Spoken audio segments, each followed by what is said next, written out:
Hi நண்பா நண்பி, நம்ம இன்னைக்கு எந்த படத்தோட ரிவ்யூ பார்க்க போறோம்னா, அக்ஷய் குமார், வாணி கபூர், ஃபர்தீன் கான் நடித்து ரீசெண்டாக ரிலீஸ் ஆன கேல் கேல்மே காமெடி மூவி படத்தோட ரிவ்யூ தான் நம்ம பார்க்க போகிறோம்.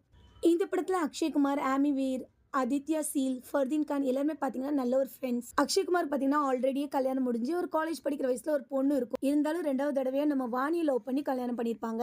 இங்கே நம்ம வாணியோட தங்கச்சிக்கும் பார்த்தீங்கன்னா ஜெய்ப்பூரில் வச்சு கல்யாணம் நடக்க இருக்கிறதுனால வாணியும் பார்த்தீங்கன்னா நம்ம அக்ஷய்குமாரோட ஃப்ரெண்ட்ஸ் எல்லாருமே பார்த்தீங்கன்னா மேரேஜ்க்கு இன்வைட் பண்ணியிருப்பாங்க. ஃப்ரெண்ட்ஸ் எல்லாருமே பார்த்தீங்கன்னா கல்யாணத்துக்கு அவங்க ஒய்ஃபை கூட்டிகிட்டு வந்திருப்பாங்க. நம்ம ஃபர்தீன் கானை தவிர்த்து ஃபர்தீன் கான் பார்த்தீங்கன்னா அவங்க கேர்ள் ஃப்ரெண்டை கூட்டிகிட்டு வந்திருக்க மாட்டாங்க. ஃப்ரெண்ட்ஸ் எல்லாருமே பார்த்தீங்கன்னா ஒன்று சேர்ந்தது தான் அவ்வளோ ஜாலியாக சங்கீத் பாட்டி என்ஜாய் பண்ணிட்டு அப்படியே எல்லாருமே பார்த்தீங்கன்னா பேசிகிட்டு இருக்கும்போது நம்ம வாணியும் பார்த்தீங்கன்னா ஏன் நம்ம எல்லாரும் கேம் விளையாடக்கூடாதுன்னு கேட்க, லேடிஸ் எல்லாருமே கேம் விளையாடலாமே. என்ன மாதிரி கேம்னு பார்த்தீங்கன்னா, எல்லாருமே அவங்களோட ஃபோனை அன்லாக் பண்ணி டேபிளில் வச்சிடணும். யாரோட ஃபோனில் மெசேஜ் வந்தாலும் சரி, கால் வந்தாலும் சரி, இமெயில் வந்தாலும் சரி, அதை எல்லாரும் முன்னாடியும் படிக்கணும், பேசணும். இதை கேட்டதுமே பார்த்தீங்கன்னா கேர்ள்ஸ் எல்லாருமே ஓகே சொல்லிடுவாங்க. பாய்ஸும் பார்த்தீங்கன்னா எங்கே நாம ஃபோனை வைக்கலன்னா நம்ம மேலே சந்தேகமாக வந்துருமோன்னு சொல்லிட்டு எல்லாருமே பார்த்தீங்கன்னா ஃபோனை வச்சுருப்பாங்க. இப்படி இவங்க இந்த மாதிரி ஒரு கேம் விளாண்டதுனால அந்த ஒரு நைட்டில் ஹஸ்பண்ட் அண்ட் ஒய்ஃப் என்னென்ன பிரச்சனையெல்லாம் ஃபேஸ் பண்ணுறாங்க. வாணியோட தங்கச்சியை கல்யாணம் பண்ண இந்த மாப்பிள்ளையும் பார்த்தீங்கன்னா அவங்களுக்கு கல்யாணத்து மேலே ஒரு பயம் இருந்ததுனால இந்த கல்யாணம் நடந்துச்சா இல்லையாங்கிறது தாங்க படத்தோட கதையே. இந்த படத்தில் நடித்த எல்லா கேரக்டரும் பார்த்தீங்கன்னா ரொம்பவே நல்லாவே நடிச்சிருப்பாங்க.